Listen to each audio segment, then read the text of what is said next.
Hello guys, so ayan mag-check tayo ng washing machine dahil barado na ang kanyang rinse. So, muna natin ang screw. Actually, natanggal ko na siya. Tapos, ang gagawin, tanggal ko to. Ha? Tatanggalin. Saglit lang. Tanggalin to natin. Mayroon tayong assistant. Tigas na. Hilahin ng pataas. Matigas man.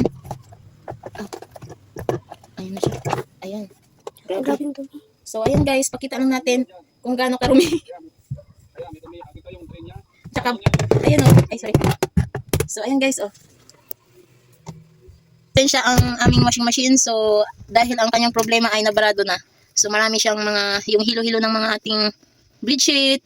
Dito, nakabarato, kaya hindi siya malak yung rinse niya, hindi maisara. Kasi barado pala yung mga sa sa pamunas namin, mga dumi-dumi ba, yung mga baras-baras. So ayan, mga hilo-hilo niya. Naipon-ipon na siya dito. Mga naputol-putol na hilo-hilo. So ayun guys, kailangan lang natin siyang linisin. So ayan, meron pa dito mga sa gilid-gilid.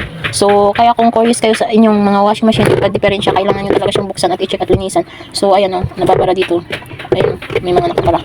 So ayan, may itim siya. Kaya nakabara. So ayun guys, linisan lang natin siya guys. So ayan guys, tingnan niyo lang siya ng mabuti kasi meron pa pala sa ilalim. Ayan naligas na siya. Kasi natuyo na. Ayan may mga meron pa dito sa gilid ng mga naipon-ipon na dumi. So ayan, tumigas. Kaya dapat linisan niyo, i-check niyo maigi. So ayan guys, linis na natin.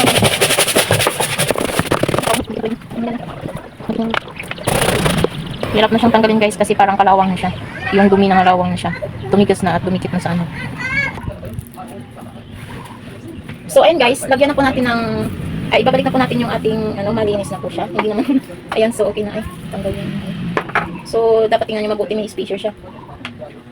Tanggal. So kapag naglalagay guys, lagyan muna natin ng grasa yung bolt niya. So para hindi masira at madali lang siyang matanggal. So dapat nilalagyan ng grasa. Dahil sabi ng expert natin na na electrician, lagyan daw. So ikakabit na natin guys. So ayun, ikabit na natin.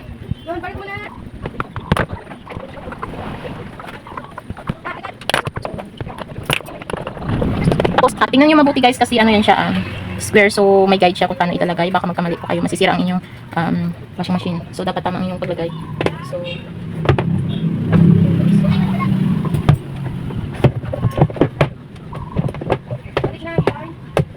mahirap magpa-shoot pala. Saan na yun? Kasi di mo alam kung tatay. Mahirap pala ibalik guys. May idea na ako, kaya sa butas na lang natin siya tingnan para mag-shoot. Ayun. So shoot siya agad dahil sa butas. So lagay na natin, lagay natin ulit. Wala na yung grasa ko. Lagyan ulit na natin ng grasa. Yung bolt niya. Bago ibalik.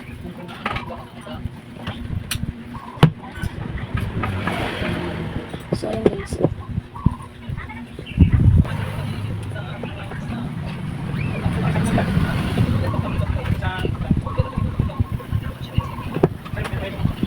So ayan, tama na siya. So ayan na guys, naikat na siya. So smooth na. Okay na. Pakita ko din sa inyo guys. So dito sa ilalim, ang kanyang, hindi ko alam kung anong tawag dito. Yung kanyang parang rubber, ito yung nagpupush dito, naglalak ng sa tubig. So ito yung naghihila-hila dun yung yung ito, pakita ko sa inyo. Ito guys. Yan. Yung wash at saka yung rinse. At saka dito yun yung connect niya. So kapag ginagalaw niyo yan dito, kapag i-drain niyo yun doon, nabu-open siya, pero kapag i-close niyo yan at nagre-rinse na. So ayun guys, kapag nagka-problem yung yung tubig na lumalabas pa rin kahit nakasarado na yung rinse. So ayun po yung problema niya guys, dahil barado nga. So kailangan niyo lang siyang buksan at i-check at lilinisan. So ayun guys, nilinis ko na siya. So wala na siyang natira na dumi sa ilalim. So ayun, malinis na po. Nakabara lang po dyan kaya hindi siya maisara ng maigi. So dahil nabuksan natin at na-check, marami siyang dumi na naipon. And guys, yung rubber niya, linisan niyo din dahil yan yung nagpupush sa sa tubig. So kung may mga makapal na dumi-dumi diyan, kahit nakasara na yan, hindi niya ma-fresh ang pag-lock kasi nakabarado nga.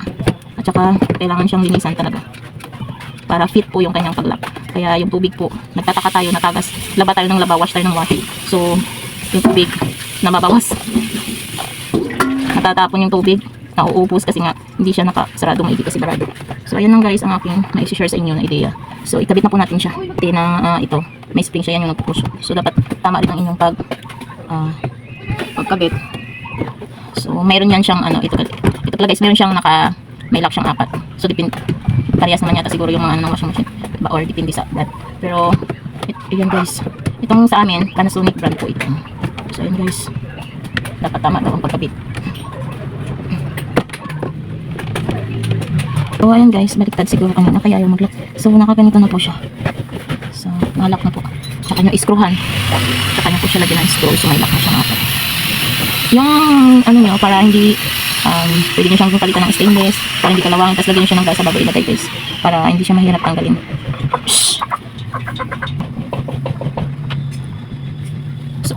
So ayan guys, last na lang po, 1 screw na lang. Mahirapan lang yung paglagay ng screw kasi tagilid siya dito siya na side, hindi ka makapamirsa. So inanay lang. So ayan na guys, okay na siya.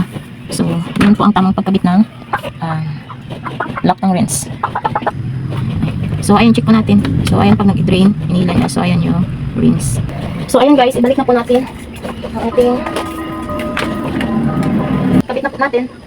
So, i-sure nyo lang na tama ang pagkabit. Mayroon din yung lock sa gilid.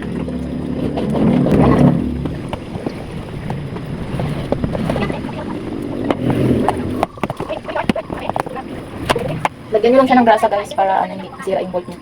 Tagal siya na hindi siya makalawangin. So ayan guys, okay na, tapos na po. So ayan na po ang ating nakuha na dumi na nagbara. So napakarami niya guys. So i-check natin kung okay na. So ayan guys, lagyan natin siya ng tubig. Ito na, ikayin natin. So ang lakas niya na, smooth na ang lakas niya. So ayan guys, success na ang ating nagawa. So thank you for watching guys, bye bye.